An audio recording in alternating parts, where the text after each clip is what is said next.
Good morning students, मैं Mukesh Saini, PGT mathematics, government senior secondary school Khori, district Rewari, आपका इस प्रसारण में स्वागत करता हूं। प्यारे बच्चों, पिछले लेक्चर्स में हमने रिलेशंस के टाइप्स के बारे में पढ़ा था और एक्सरसाइज 1.1 की कुछ प्रॉब्लम्स को हमने सॉल्व किया था। आज के लेक्चर में हम एक्सरसाइज 1.1 की बची हुई प्रॉब्लम्स को सॉल्व करेंगे। तो आइए शुरू करते हैं।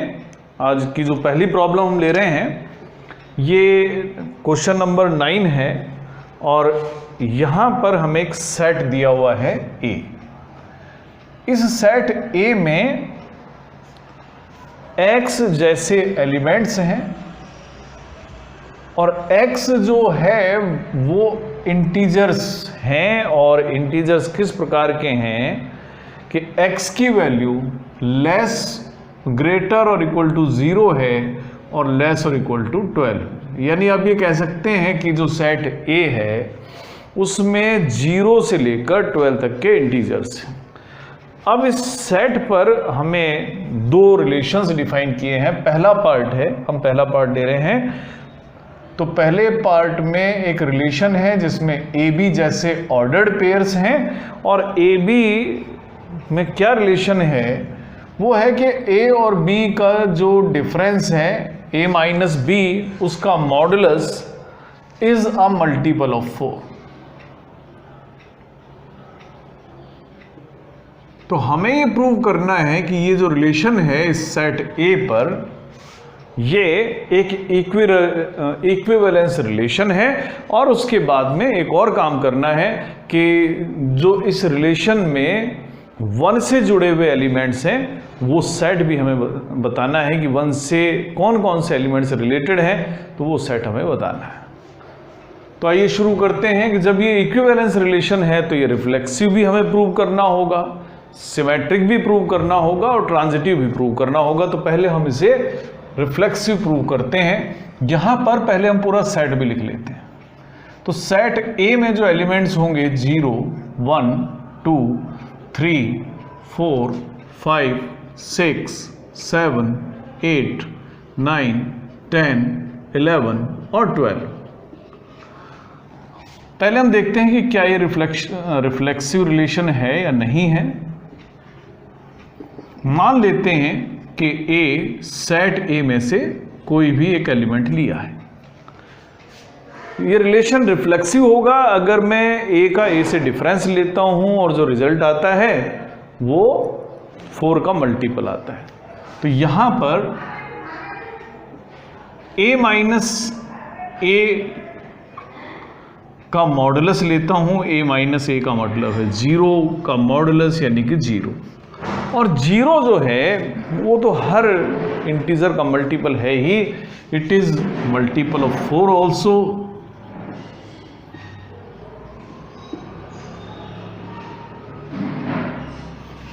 इसका मतलब हुआ कि इस सेट का हर एलिमेंट अपने आप से रिलेटेड है और ऐसा है तो इसका मतलब हुआ AA नाम का जो ऑर्डर्ड पेयर है वो रिलेशन में मौजूद है और AA नाम का ऑर्डर्ड पेयर रिलेशन में है। इसका मतलब ये रिलेशन रिफ्लेक्सिव है, R इज रिफ्लेक्सिव। तो रिफ्लेक्सिव तो ये हो गया। अब क्या ये सिमेट्रिक भी है? तो आइए जानते हैं सिमेट्रिक है या नहीं है। सिमेट्रिक रिलेशन है या नहीं है इसको चेक करने के लिए मैं दो एलिमेंट लेता हूं, A और B, दोनों सेट A से लिया। और ये A और B इस प्रकार से लिए जाते हैं कि AB नाम का ऑर्डर्ड पेयर रिलेशन में है। अब AB R में कब होगा? इसका मतलब तभी है जब A माइनस B का मॉडुलस इज मल्टीपल ऑफ 4।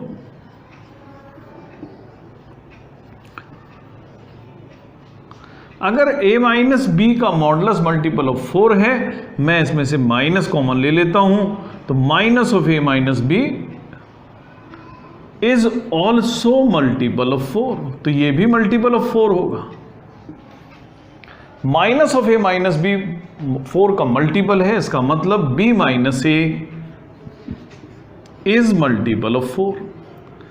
अगर b माइनस ए का मॉडुलस मल्टीपल ऑफ 4 है तो सीधी सी बात है कि b का रिलेशन a के साथ होगा, और b का रिलेशन a के साथ होगा तो b a नाम का ऑर्डर्ड पेयर भी रिलेशन में होगा। तो हमने देखा कि अगर A be ordered pair relation में है तो बी ए भी उस रिलेशन में मौजूद है, और इसका मतलब हुआ कि रिलेशन सिमेट्रिक, तो रिलेशन सिमेट्रिक भी हो गया है। अब बारी है कि क्या ये ट्रांजिटिव भी है, तो ट्रांजिटिविटी चेक करते हैं। ट्रांजिटिविटी चेक करने के लिए मैं 3 एलिमेंट लूंगा, मान लेते हैं वो 3 एलिमेंट ए बी और सी हैं।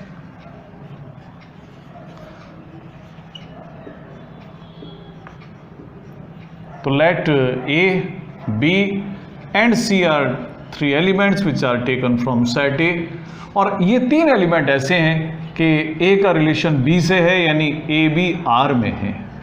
ए बी आर में होने का मतलब है mod of A minus B is multiple of 4, कि a माइनस बी का मॉडुलस 4 का मल्टीपल है। अगर मैथमेटिकली मैं इसको लिखूं तो modulus of a minus B is 4 time of any integer. मान लेते हैं m1 वो इंटीजर है, तो a माइनस बी का मॉडुलस 4 टाइम ऑफ m1 है। तो इसको मैं ये भी लिख सकता हूं कि a minus B plus minus 4 time of m1। Also BC जो है वो भी आर में है, ए भी आर में था, BC भी आर में है, तो इसका मतलब हुआ कि B माइनस सी का जो मॉडुलस है वो 4 का मल्टीपल है। अब B माइनस सी 4 का मल्टीपल है, इसका मतलब modulus of B minus C 4 times of M2 लिख सकते हैं, यानी इसको हम लिख सकते हैं कि b minus C plus minus 4 time of m2। अगर हम इन दोनों को ऐड कर दें तो हमें मिलेगा a minus B plus B minus C is equal to plus minus 4m1 plus 4 minus 4m2, यानी a minus C is plus minus 4 time of m1 plus m2 लिखा जा सकता। अब m1 एक इंटीजर है, m2 दूसरा इंटीजर है, sum of 2 integers is also an integer, therefore m1 plus m2 is also an integer, यानी कि a माइनस सी 4 का मल्टीपल है। तो a माइनस सी जब 4 का मल्टीपल है तो इसे आप लिख सकते हैं कि modulus of a minus B is multiple of 4, और a माइनस सी अगर मल्टीपल ऑफ 4 है तो इसका मतलब a का रिलेशन c से होगा और a का रिलेशन c से होगा, तो AC R में होगा। AB R में था, BC R में था, और हमने प्रूव करा कि AC भी R में है। इसका मतलब ये जो रिलेशन है ये ट्रांजिटिव भी है। अब ये रिलेशन रिफ्लेक्सिव भी है, सिमेट्रिक भी है, ट्रांजिटिव भी है, तो अब ये इक्विवेलेंस रिलेशन बन गया है। एक काम हमारा पूरा हुआ। अब दूसरे हिस्से में हमसे कहा गया है कि आप वो एलिमेंट्स बताएं जो 1 से रिलेटेड हैं। अब 1 का रिलेशन अब देखते हैं किस किस से होगा। 1 का रिलेशन अगर 0 से है तो 1 माइनस 0 4 का मल्टीपल होना चाहिए, लेकिन ऐसा है नहीं। 1 को अगर मैं 1 में से माइनस करता हूं तो मिलता है 0 विच इज मल्टीपल ऑफ 4। तो 1 का रिलेशन 1 से तो हुआ। अब 1 का रिलेशन 2 से देखते हैं। 1 माइनस 2 करते हैं, माइनस 1 4 का मल्टीपल नहीं है, 1 माइनस 3 भी 4 का मल्टीपल नहीं है, 1 माइनस 4 भी मल्टीपल ऑफ 4 नहीं है, लेकिन 1 माइनस 5 करेंगे हमें मिलेगा माइनस 4 इट इज, और जब मॉडुलस ले लेंगे तो 4, यानी 1 का रिलेशन 5 से भी है।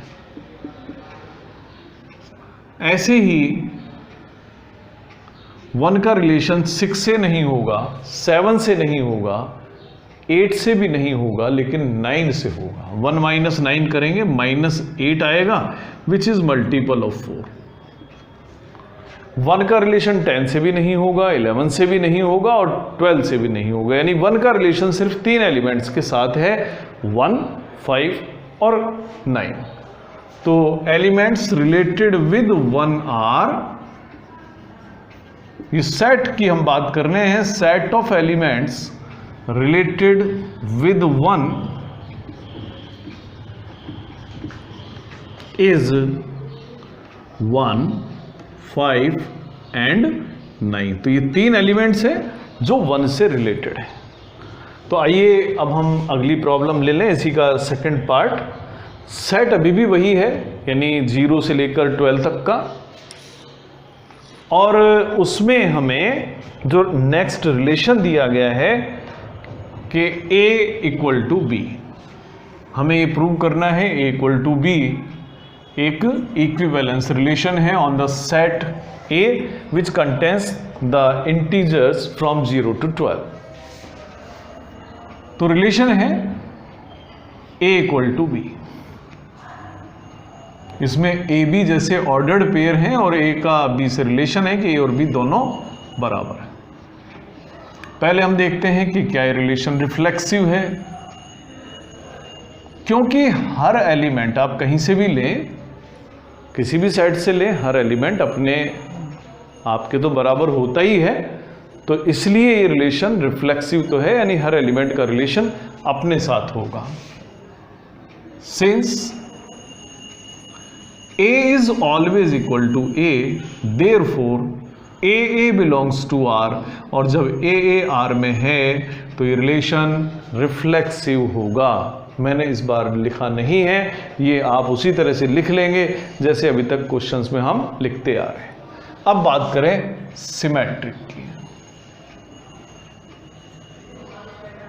मान लेते हैं A और B दोनों सेट A में से लिए गए थे, और इस तरह से लिए गए थे कि A का रिलेशन B से है, और A का रिलेशन B से होने का मतलब है कि A और B बराबर हैं। A और B बराबर हैं, इस बात को आप लिख सकते हैं कि B और A भी बराबर हैं और B और A बराबर हैं, तो इसका मतलब B का रिलेशन A से होगा, और B का रिलेशन A से होगा तो B A नाम का जो ऑर्डर्ड पेयर है वो भी रिलेशन को बिलोंग करेगा। अब A भी R में था और हमने प्रूव कर दिया कि B A भी R में है, इसका मतलब ये रिलेशन सिमेट्रिक भी है। अब हम देखें कि क्या ये ट्रांजिटिव भी है। तो ट्रांजिटिविटी के लिए मैं 3 एलिमेंट्स लेता हूं सेट A में से, और ये 3 एलिमेंट मैंने ऐसे लिए हैं कि A का रिलेशन B से है, यानी A B R में है। A B ordered pair R में होने का मतलब है A और B बराबर हैं, इसे हम इक्वेशन 1 दे देते हैं, और BC भी R में है, इसका मतलब B और C भी आपस में बराबर हैं। तो इक्वेशन 1 और 2 को अगर हम यूज़ करें तो हम ये कह सकते हैं कि A और C भी बराबर हैं, और A और C बराबर होने का मतलब है कि AC नाम का ऑर्डर्ड पेयर भी R में है, चाहे A B C की वैल्यू कुछ भी हो। तो इसका मतलब हुआ कि A का रिलेशन B से है, B का रिलेशन C से है, ये इंप्लाइज करता है कि A का रिलेशन C से है, तो इसका मतलब ये रिलेशन ट्रांजिटिव भी है। तो रिलेशन रिफ्लेक्सिव भी हुआ, सिमेट्रिक भी है, ट्रांजिटिव भी है, तो ये एक इक्विवेलेंस रिलेशन बन गया। अब इसी में अगला भाग, अब आपको ये बताना है कि एलिमेंट 1 से कौन कौन से एलिमेंट रिलेटेड हैं। तो आप ये देखें कि एलिमेंट 1 किसके इक्वल होगा। एलिमेंट 1 तो केवल 1 के ही इक्वल हो सकता है, तो since 1 can be equal to 1 only, therefore set of elements related to 1 is, it contains only one element, that is 1। ये सिंगलटन सेट है और इसमें केवल एक ही एलिमेंट है। आइए अब हम अगला क्वेश्चन ले लें। तो जो अगला क्वेश्चन है उसमें हमें कई पार्ट्स दिए हुए हैं, तो इन कई पार्ट्स में से हम कुछ पार्ट्स ले लेते हैं।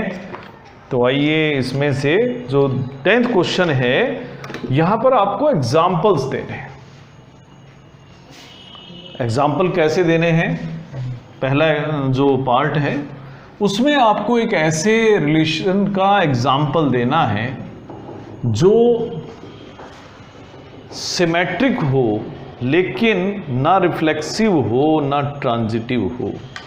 रिफ्लेक्सिव भी नहीं होना चाहिए और ट्रांजिटिव भी नहीं होना चाहिए। मान लेते हैं मैं एक सेट लेता हूं 1, 2 और 3, उसमें 3 एलिमेंट ले लेते हैं। अब आप देखें कि आपको रिलेशन कैसा होना चाहिए कि रिफ्लेक्सिव ना हो लेकिन सिमेट्रिक हो। सिमेट्रिक होना चाहिए लेकिन रिफ्लेक्सिव नहीं हो और ट्रांजिटिव भी नहीं हो। सिमेट्रिक तो हो, रिफ्लेक्सिव नहीं हो, ट्रांजिटिव नहीं। तो देखते हैं, हम लिखते हैं। मान लें अगर मैं कोई ऐसा रिलेशन लेता हूं जिसमें एक ऑर्डर्ड पेयर है 1, 2, दूसरा ऑर्डर्ड पेयर है 2, 1, तो यहां तक तो ये सिमेट्रिक है। अब ये रिफ्लेक्सिव नहीं होना चाहिए, फिलहाल ये रिफ्लेक्सिव भी नहीं है। और क्या ये ट्रांजिटिव है? तो ट्रांजिटिव भी नहीं है, क्योंकि अगर 1 का रिलेशन 2 से है, 2 का रिलेशन 1 से है, तो ये रिलेशन जो है 1, 1 अगर होता तो ट्रांजिटिव होता। यहां पर 1 का रिलेशन 1 से नहीं है, इसलिए ये ट्रांजिटिव नहीं है। यहां 1 का रिलेशन 1 से नहीं है, 2 का रिलेशन 2 से नहीं है, तो ये रिफ्लेक्सिव भी नहीं है। तो ये एक एग्जाम्पल है जो सिमेट्रिक तो है लेकिन रिफ्लेक्सिव नहीं है और ट्रांजिटिव नहीं है। एक और क्वेश्चन लेते हैं, इसी का एक पार्ट और लें। इस बार हमसे एक ऐसा एग्जाम्पल देने के लिए कहा गया है जो ट्रांजिटिव हो लेकिन रिफ्लेक्सिव नहीं हो, सिमेट्रिक भी ना हो।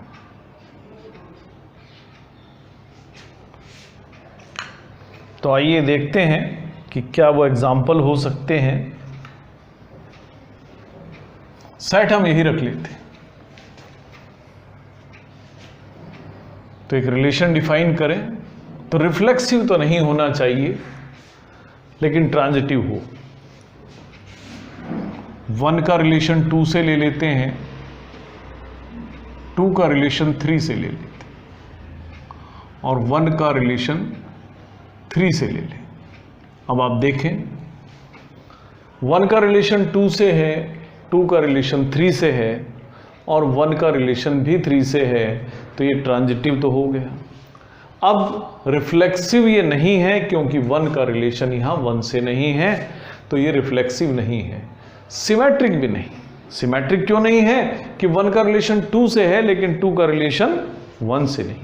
तो आप ऐसे अपनी तरफ से भी कोई भी एग्जाम्पल बना सकते हैं, जैसे हमने ये एग्जाम्पल बना के दिखाए हैं, ऐसे ही आप कोई और एग्जाम्पल्स ट्राई कर सकते हैं। तो आपसे हमें यही उम्मीद है कि आप अपने खुद के नए नए एग्जाम्पल्स बनाएंगे और जो बाकी बचे हुए पार्ट्स हैं इसी तरह से आप उनके जो आंसर्स हैं वो भी आप दे पाएंगे। आइए अब हम चलते हैं अगले क्वेश्चंस की तरफ। तो अब ये थोड़े से थ्योरेटिकल क्वेश्चंस हैं जिसमें हमें लिखना ज़्यादा है, समझने के लिए हमें इतना काम नहीं करना है। मैं इनमें से क्वेश्चन ले लेता हूँ। मैं क्वेश्चन नंबर 12 ले लेता हूँ। एक बार आप 12th क्वेश्चन पढ़ें भी। तो क्वेश्चन नंबर 12 है कि show that relation are defined in the set of all triangles as. एक रिलेशन ट्राइंगल्स के सेट पर डिफाइन किया गया है। कैसे डिफाइन किया गया है कि एक ट्राइंगल T1 का रिलेशन दूसरे ट्राइंगल T2 से है अगर T1 is similar to T2। अगर T1 ट्राइंगल T2 ट्राइंगल के सिमिलर है तो हम कहेंगे कि T1 का रिलेशन T2 ट्राइंगल के साथ में है।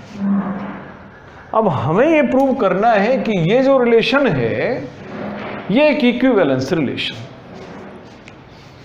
तो आइए शुरू करते हैं। जो ट्राइंगल्स का सेट है उसे हम मान लेते हैं T है, और उसमें से हमने ये एलिमेंट्स लेने हैं, और ये जो रिलेशन डिफाइन किया गया है सेट ऑफ ऑल ट्राइंगल्स है, और उस सेट का नाम A रखा गया है। तो मान लेते हैं T1 नाम का एक ट्राइंगल लिया जाता है सेट A से। सेट A कौन है? ट्राइंगल्स का सेट। तो सिंस एवरी ट्राइंगल, कोई भी ट्राइंगल आप ले लें, इज सिमिलर टू इटसेल्फ, हर ट्राइंगल अपने आप का सिमिलर होता है, और इस कारण से जब हर ट्राइंगल अपना सिमिलर है, T1 is also similar to T1। तो T1 का जो रिलेशन है वो T1 से होगा। T1 is also similar to T1। T1 का रिलेशन T1 से है, तो इसका मतलब T1 नाम का ऑर्डर्ड पेयर इस रिलेशन में होगा, और ये जो रिलेशन है वो रिफ्लेक्सिव होगा।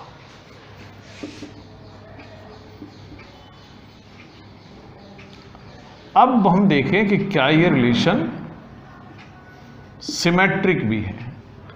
मान लेते हैं हम दो ट्राइंगल्स लें, T1 और T2, ये सेट ऑफ ट्राइंगल्स में से लिया, और ये ट्राइंगल्स हमने ऐसे लिए कि T1 is similar to T2। यानी आप ये समझ सकते हैं कि भाई T1 का रिलेशन T2 से होगा, या T1 T2 नाम का ऑर्डर्ड पेयर R में है। जब T1 T2 के सिमिलर है, तो इसका मतलब हुआ कि T2 is also similar to T1। T2 T1 के सिमिलर है, तो यानी T2 T1 नाम का ऑर्डर्ड पेयर भी R में होगा। T1 T2 R में है, T2 T1 भी R में है, इसका मतलब ये रिलेशन सिमेट्रिक, तो R सिमेट्रिक भी हुआ। अब ये ट्रांजिटिव है या नहीं, इसको भी हम चेक कर लेते हैं। इसको चेक करने के लिए मैं तीन ट्राइंगल्स लेता हूं, T1 T2 T3, तीनों सेट ऑफ ट्राइंगल्स ए में से लिए, और ऐसे लिए कि T1 का रिलेशन T2 से है, यानी T1 T2 नाम का ऑर्डर्ड पेयर R में है। इसका मतलब T1 is similar to T2, T1 T2 के सिमिलर है। अब एक और हम सेट लेते हैं, एक और ट्राइंगल्स का, कि T2 का T3 के साथ में रिलेशन है, यानी T2 T3 नाम का ऑर्डर्ड पेयर R में है, और इसका मतलब हुआ कि T2 triangle is similar to T3। अब T2 T3 के सिमिलर है और T1 T2 के सिमिलर था, इसका मतलब हुआ कि T1 is similar to T3। तो ट्राइंगल T1 ट्राइंगल T3 के सिमिलर है, और इसका मतलब हुआ कि T1 T3 नाम का ऑर्डर्ड पेयर भी R में है। T1 T2 R में था, T2 T3 R में है, और T1 T3 हमने R में प्रूव किया। इसका मतलब R एक इक्विवेलेंस रिलेशन है। अब R रिफ्लेक्सिव हम प्रूव कर चुके, सिमेट्रिक प्रूव कर चुके, और ट्रांजिटिव भी प्रूव कर चुके हैं। इसका मीनिंग हुआ कि ये रिलेशन इक्विवेलेंस रिलेशन है। तो एक पार्ट हमने पूरा कर लिया। अब एक और पार्ट भी इसमें बचा हुआ है, तो उसको भी ज़रा आप ध्यान से पढ़ें। अब इसमें कहा गया है हमसे कि